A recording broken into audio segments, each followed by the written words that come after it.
Everyone, आप सभी का स्वागत है बेस्ड एडू हब के प्लेटफॉर्म पे। हमने 15 डे के चैलेंज में आज हमारा डे 11 है। आज हम लोग इस डे 11 में कवर करने की कोशिश करेंगे इंटरनेशनल ऑर्गेनाइजेशंस। इंटरनेशनल ऑर्गेनाइजेशन सिर्फ सीयूईटी ही तक सीमित नहीं है, आगे फर्दर जो भी एग्जाम होगा इसमें इंटरनेशनल ऑर्गेनाइजेशन से क्वेश्चन पूछे। सीयूईटी में तो क्वेश्चन मतलब मान के चलो कि इसका वेटेज बहुत ज़्यादा है, तो डोंट इग्नोर दिस चैप्टर। हालांकि हर एक वीडियो में मैं बोल जरूर रहा हूँ कि ये सारी बातें कि don't ignore this chapter, don't ignore this chapter, but believe me ये सब में सबसे ज्यादा इंपॉर्टेंट है। कंटेम्प्रेरी वर्ल्ड पॉलिटिक्स में ये पोर्शन थोड़ा सा इंपॉर्टेंस तो है, इस बात को मानिए। तो हम लोग पहले समझेंगे इंटरनेशनल ऑर्गेनाइजेशन होता क्या है। ठीक है, international organisations are institutions established by agreement between sovereign states. जो अलग अलग सोवरेन कंट्रीज है उनके बीच में जो एग्रीमेंट से जब इंस्टीट्यूशंस बनता है to work collectively on issues of common interest. ठीक है, दे कैन बी ग्लोबल और रीजनल इन स्कोप। कोई ऑर्गेनाइजेशन ग्लोबल भी हो सकता है, कोई ऑर्गेनाइजेशन रीजनल भी हो सकता है। हम लोग देखेंगे कि ग्लोबल ऑर्गेनाइजेशंस क्या होते हैं, रीजनल ऑर्गेनाइजेशंस क्या होते हैं, but mainly they are the collaboration between sovereign states. ठीक है, इनका फोकस एरिया क्या क्या होता है, तो varieties of different kind of focus areas होता है, लाइक पीस, हेल्थ, ट्रेड, है ना, डेवलपमेंट, लॉ, इन्वायरमेंट। तो ऐसे ऐसे मुद्दों के लिए अलग अलग सोवरेन स्टेट्स के बीच में जो एग्रीमेंट बनता है और जिससे जो उनका ग्रुपिंग बनता है, this is called international organisation. Is it clear? अब हम लोग क्या करते हैं, अब हम लोग इसको क्लासिफाई करेंगे इंटरनेशनल ऑर्गेनाइजेशन को। अगर हम लोग क्लासिफिकेशन इसका देखें, ध्यान से सुनना, अगर क्लासिफिकेशन देखें तो इसको अलग अलग पैरामीटर पर बहुत सारे ग्रुप अलग अलग ग्रुप में बांटा जा सकता है। पहला क्लासिफिकेशन देखते हैं हम लोग बाय मेंबरशिप, कि इसके मेंबर कौन कौन है। तो अगर ये ऐसा कोई ऑर्गेनाइजेशन जो ओपन है किसी भी कंट्रीज के लिए कि कोई भी आकर उसको ज्वाइन कर सकता है, इसको बोलते हैं ग्लोबल ऑर्गेनाइजेशन। उसका एग्जांपल क्या है, जैसे United Nation, World Trade Organisation, International Monetary like forum. ठीक है, तो ऐसे ऑर्गेनाइजेशन जो कोई भी देश जाकर ज्वाइन कर सकता है, that is called global organisation. But other is regional organisation. Regional organisation का मीनिंग क्या होता है कि रेस्ट्रिक्टेड टू स्पेसिफिक रीजन, जैसे सार्क है, ठीक है, साउथ एशियन जो कंट्रीज है, आसियान है जो साउथ ईस्ट एशियन कंट्रीज है, उन्हीं के उसी रीजन में, पर्टिकुलर रीजन में अगर रेस्ट्रिक्टेड है तो these are called regional organisations. ठीक है, बाय फंक्शन, फंक्शन के हिसाब से भी हम लोग डिवाइड कर सकते हैं ऑर्गेनाइजेशंस को। फंक्शन के हिसाब से डिवाइड करने की कोशिश करते हैं। सी, अगर ऐसी ग्रुपिंग है जिनका फंक्शन है पॉलिटिकल, उनका मोटो क्या है, पॉलिटिकल मोटो, और वो पॉलिटिकल स्टेबिलिटी के लिए बनाए गए, तो these are called political organisations. Example के तौर पे यूनाइटेड नेशन। आपको पता है कि वर्ल्ड वार 2 के बाद जब world was like world war 2 ना हो, इसके लिए यूनाइटेड नेशन बनाया गया था, दो अलग अलग देशों में कॉन्फ्लिक्ट ना पैदा हो। ठीक है, यूनाइटेड नेशन के बारे में हम डिटेल में करेंगे। वैसे ओआईसी भी ये पॉलिटिकल ऑर्गेनाइजेशन। कुछ ऑर्गेनाइजेशन का नेचर होता है economy, economic organisations like World Bank, inter IMF, World Trade Organisation, OECD, Organisation of Economic Cooperation and Development.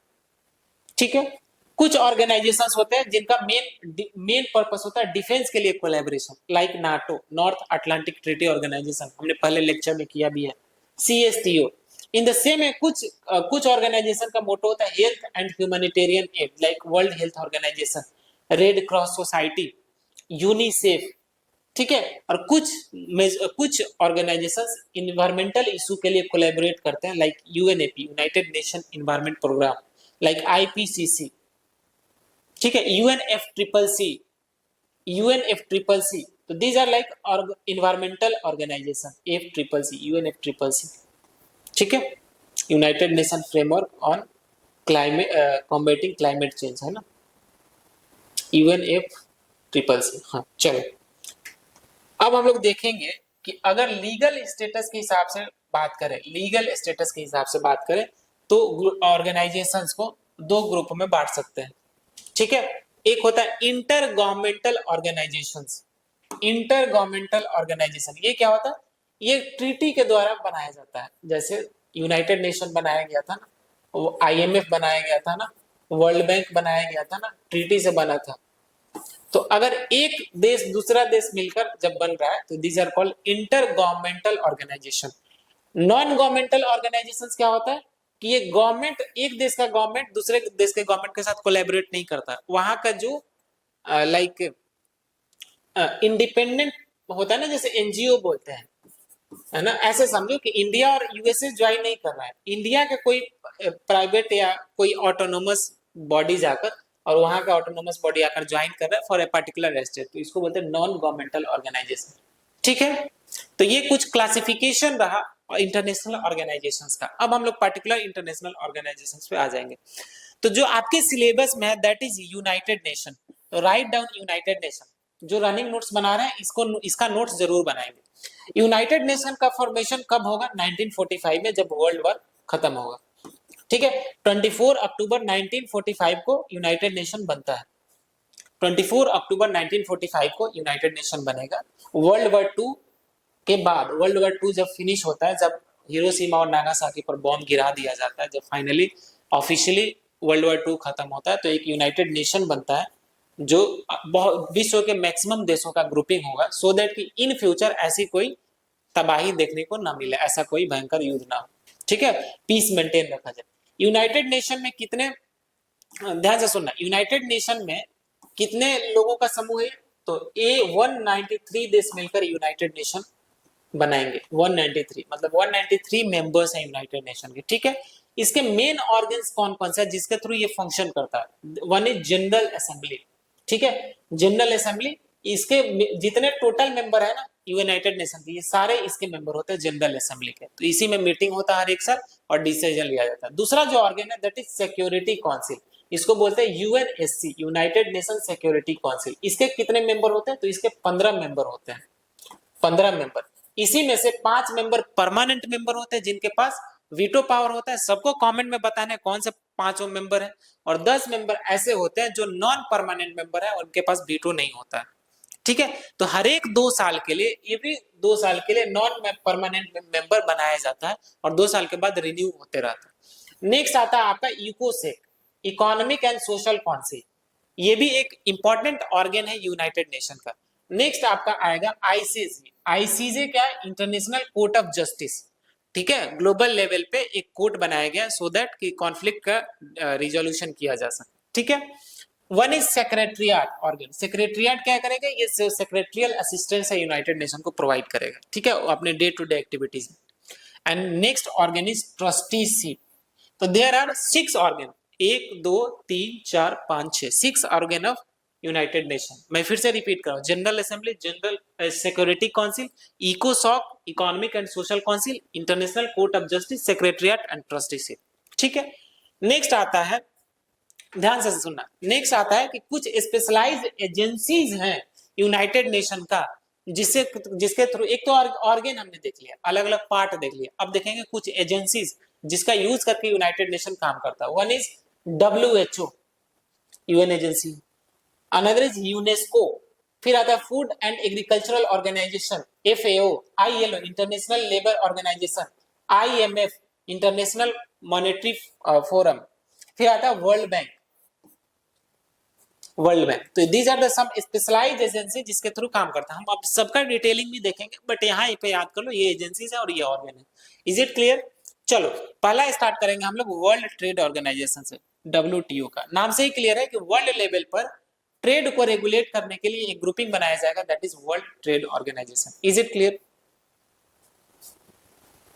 ठीक है, ये बेसिकली 1995 में इसका एस्टेब्लिशमेंट हुआ था और इसका मेन ऑब्जेक्टिव क्या था कि फ्री एंड फेयर ट्रेड को प्रमोट किया जा सके। मतलब एक देश से दूसरे देश में ट्रेड करने पर कोई रेस्ट्रिक्शन ना हो, फ्री एंड फेयर ट्रेड को रेगुलेट किया जा सके। ठीक है, इसका फंक्शन क्या है WTO का? Dispute resolution. अगर ट्रेड में कोई डिस्प्यूट अराइज हो तो डिस्प्यूट रिजोल्यूशन करेगा, ट्रेड निगोशिएशंस भी करेगा, और ये मॉनिटरिंग भी करेगा ट्रेड पॉलिसी का कि आपके देश में, जैसे इंडिया में सब्सिडी दिया जाता है एग्रीकल्चर में, तो ये उस पर भी सवाल उठाता है कि क्या आप सब्सिडी देकर अपना सामान सस्ता करना चाहते हो ग्लोबल मार्केट में? तो ये पॉलिसी पर भी निगरानी रखता है WTO। ठीक है, नेक्स्ट देखते हैं। Next is international monetary fund. This is fund not forum. International monetary fund, IMF, very important. इसका एस्टेब्लिशमेंट और वर्ल्ड बैंक का एस्टेब्लिशमेंट साथ में होता है। ध्यान से सुनना, international monetary fund and world bank का फॉर्मेशन साथ में होता है। एक कॉन्फ्रेंस होता है Brayton would conference, Brayton would conference. इस कॉन्फ्रेंस के बाद ही ये दो ग्रुपिंग बनते हैं और इनको ट्विंस भी बोला जाता है, आईएमएफ को और वर्ल्ड बैंक को। ठीक है, international monetary fund and world bank को ट्विंस भी बोला जाता है क्योंकि एक ही इनका जो ओरिजिन है ना साथ में ही है। ब्रिटेन वुड कॉन्फ्रेंस के बाद ही इनका एस्टेब्लिशमेंट होता है। इनका एस्टेब्लिशमेंट कब हुआ? 1944 में। आईएमएफ के बारे में मैं बात करूं, इसका फंक्शन क्या है? ये फाइनेंशियल स्टेबिलिटी के लिए फंड देता है, लोन देता है। इनफैक्ट जब आपके यहाँ बैलेंस ऑफ पेमेंट क्राइसिस हो, जब आपके यहाँ जो रेवेन्यू इंडिया से बाहर जा रहा है और बाहर से अंदर आ रहा है, अगर उसमें क्राइसिस का ही बैलेंस ऑफ पेमेंट क्राइसिस में, तो ये आपको असिस्टेंस भी देता है। इसका एक जीता जागा उदाहरण है 1991 में, जब इंडिया के पास severe balance of payment crisis आया था, तो इंडिया को किसने हेल्प किया था? आईएमएफ ने। उसके बाद हमने एलपीजी रिफॉर्म किया। Next function is economic surveillance. Yes, ये निगरानी में रखेगा इकोनॉमिक फील्ड। ठीक है, ये हो गया आपका इंटरनेशनल मॉनेटरी फंड। दूसरा जो है वर्ल्ड बैंक। वर्ल्ड बैंक का 5 ऑर्गन है जिसको बोलते हैं वर्ल्ड बैंक ग्रुप। ध्यान से सुनना, वर्ल्ड बैंक का 5 ऑर्गन है जिसको बोलते हैं World Bank group. One is IBRD, ठीक है, second is IDA, third is IFC, fourth is MIGA and fifth is ICSID. ये 5 ग्रुप है जिसको कलेक्टिवली हम लोग बोलते हैं वर्ल्ड बैंक ग्रुप। ठीक है, तो ये और ये दो मिलाकर वर्ल्ड बैंक बनता है। अब ध्यान से सुनना, शुरू के ये जो आईबीआरडी, आईडीए, आईएफसी और मीगा, ये 4 है ना, इंडिया इसका मेंबर है। तो इंडिया किसका मेंबर नहीं है? आईसीएसआईडी का मेंबर नहीं है। India is not a member. ठीक है, India is not a member. World Bank group का फंक्शन क्या है? लोन्स देना, ग्रांट्स देना, डेवलपिंग कंट्रीज के लिए, पॉवर्टी रिडक्शन के लिए, है ना। तो जो सोशल वेलफेयर की काम होगा ये वर्ल्ड बैंक जरूर करेगा। और जो मॉनेटरी ओवरऑल ग्लोबल लेवल पे मॉनेटरी सर्वेलेंस की बात होगा तो ये आईएमएफ करेगा। ठीक है, ये ध्यान रखना। नेक्स्ट आता है वर्ल्ड हेल्थ ऑर्गेनाइजेशन। इसका एस्टेब्लिशमेंट कब होगा? 1948 में। 1948 में बनेगा। फंक्शन क्या है कि ग्लोबल हेल्थ कोऑर्डिनेशन को एस्टेब्लिश कर पाए। ठीक है, अगर कोई हेल्थ स्टैंडर्ड रखना हो कि पर्टिकुलर, जैसे डब्ल्यूएचओ का बहुत सारा आता है ना कि आपका हेल्थ स्टैंडर्ड ये होना चाहिए। ठीक है, अगर कोई जीएम क्रॉप्स है तो उसमें स्टैंडर्ड ये होना चाहिए। ठीक है, कोई डिजीज आ गया, कोविड आ गया, तो उसके लिए ये रिपोर्ट्स निकालेगा। इनफैक्ट पैंडेमिक के दौरान रिस्पॉन्स भी करेगा, जैसे कोविड का पैंडेमिक हमने देखा। ठीक है, next is international court of justice. ये भी एक एजेंसीज है, ऑर्गन है इनफैक्ट यूनाइटेड नेशन का। इसका फॉर्मल एस्टेब्लिशमेंट 1945 में ही होगा। इसका जुरिस्डिक्शन कहां तक जाता है? ध्यान से सुनना, तो जो भी लीगल डिस्प्यूट होंगे बिटवीन कंट्रीज उस पर इसका जुरिस्डिक्शन है। लोकेशन कहां पे है? मतलब इसका हेडक्वार्टर कहां पे है? तो नीदरलैंड में एक जगह द हेग, वहां पे इसका हेडक्वार्टर। ठीक है, चलो नेक्स्ट इज रीजनल ऑर्गेनाइजेशन। हमने तो देख लिया ग्लोबल लेवल पे यूनाइटेड नेशन को। अब कुछ रीजनल ऑर्गेनाइजेशन के बारे में पढ़ते हैं। जैसे हमने यूरोपियन यूनियन के बारे में पढ़ा था।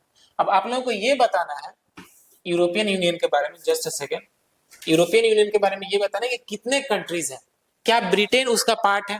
अगर जिन्होंने लेक्चर नहीं देखा जाकर देखो, कंप्लीट करो। European union European union economic and political integration ASEAN, यहां भूल जाओ। अब ये दूसरा ऑर्गेनाइजेशन है। हमने यूरोपियन यूनियन के बारे में भी डिटेल में किया है, हमने आसियान के बारे में भी किया है, association for south east Asian nation. हमने इनफैक्ट सार्क के बारे में भी किया है। सार्क क्या है? South Asian association for regional cooperation. ठीक है, हमने अफ्रीकन यूनियन के बारे में नहीं करा, बट अफ्रीका का जो रीजनल ग्रुपिंग है दैट इज अफ्रीकन यूनियन। ठीक है, बस ये वाला देखो क्या क्या रीजनल में क्या क्या इंपॉर्टेंट है। यूरोपियन यूनियन, आसियान, सार्क, ठीक है, एंड मोर अफ्रीकन यूनियन। बस इतना ही करना है रीजनल ऑर्गेनाइजेशंस में। ठीक है, अब हम लोग आगे बढ़ते हैं कि what are the functions and roles perform by international organisations. क्या क्या फंक्शन ये परफॉर्म करते हैं? ध्यान से सुनना, ये पीस एंड सिक्योरिटी को मेंटेन करते हैं। जैसे एग्जांपल के तौर पे यूनाइटेड नेशन के पास just a second, UN peace keeper होते हैं। यूएन पीस कीपर कैसे देखते हैं? ब्लू हेलमेट पहनते हैं वो लोग। ठीक है, पीस एंड कॉन्फ्लिक्ट रिजोल्यूशन भी करते हैं ये लोग। इकोनॉमिक डेवलपमेंट करते हैं, ये भी एक इनका फंक्शन है। Example world bank and IMF, international monetary fund. दूसरा हेल्थ एंड वेलफेयर में भी ये लोग काम करते हैं। Example WHO, UNICEF. ठीक है, ह्यूमन राइट्स में भी काम करते हैं। ह्यूमन राइट्स भी एक फंक्शन है, जैसे United nation human right commission, UNHRC. कुछ एनजीओ है, नॉन गवर्नमेंटल ऑर्गेनाइजेशन है जो ह्यूमन राइट्स पे काम करती है। इन्वायरमेंटल प्रोटेक्शन के लिए भी बहुत डेडिकेटली इंटरनेशनल ऑर्गेनाइजेशंस काम करती है, लाइक यूएनईपी, आईपीसीसी, यूएनएफसीसीसी। ठीक है, लीगल फ्रेमवर्क के लिए जैसे आईसीजे है, International court of Justice. These are some standard function perform by international और रीजनल ऑर्गेनाइजेशंस। ठीक है, but there are some criticism against this international organisations. Criticism क्या है? दीज आर ओवर, जैसे ब्यूरोक्रेसी और inefficiency is the problem, because बहुत ज्यादा bureaucratic procedure follow करना पड़ता है। In fact dominance of powerful nations, जैसे आईएमएफ है, यूरोपियन यूनियन का डोमिनेंस है, वर्ल्ड बैंक है, यूएसए का डोमिनेंस है, यूनाइटेड नेशन है, यूएसए का डोमिनेंस है। तो जो पावरफुल नेशंस है ना, उनका डोमिनेंस है। कभी कभी ये भी क्रिटिसिज्म किया जाता है कि जो ये पावरफुल कंट्रीज है ना, उनके पॉलिसी मेकिंग में उनके हस्तक्षेप करते हैं, इंटरप्ट करते हैं। ठीक है, in fact they have limited enforcement capabilities. अब ये ग्रुपिंग तो बने हैं, बट इनकी सारी बातें जो ये कंट्रीज नहीं बात मानते। ठीक है, तो they have limited capabilities in terms of enforcement. Funding constant, obviously बात है कि पूरे वर्ल्ड ऑर्डर पे, पूरे वर्ल्ड लेवल पे अगर कोई बात मनवानी है तो फंडिंग की बहुत ज्यादा जरूरत पड़ेगी। And sovereignty versus international norms, ये एक डिबेट हमेशा चला रहता है कि क्या अगर इंटरनेशनल ऑर्गेनाइजेशंस की बात अगर कंट्रीज माने तो क्या वो सोवरेन है? अगर मान ले कि जो कंट्रीज है अगर उनको बोले कि फुल्ली सोवरेन है, तो क्या इंटरनेशनल नॉर्म्स को फॉलो कर रहे हैं? तो ये डिबेट हमेशा से बना रहा है। ठीक है, चलो some important development in the contemporary relevance जो आप लोगों के लिए इंपॉर्टेंट है, that is the Paris agreement. Paris agreement कब हुआ था? 2015। ठीक है, 2015 में पेरिस एग्रीमेंट हुआ।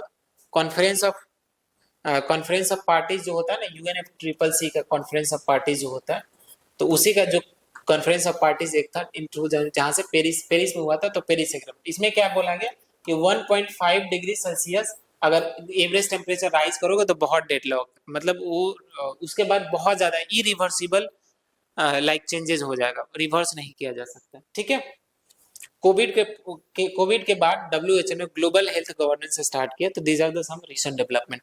तो इंटरनेशनल ऑर्गेनाइजेशंस में जो मैंने इन्फॉर्मेशन दी थी, दैट इज मोस्ट इंपॉर्टेंट। इतना रिवाइज करते रहो और फिर हम लोग आगे डेट 12 में हम लोग बातें करते हैं। चलो ठीक है।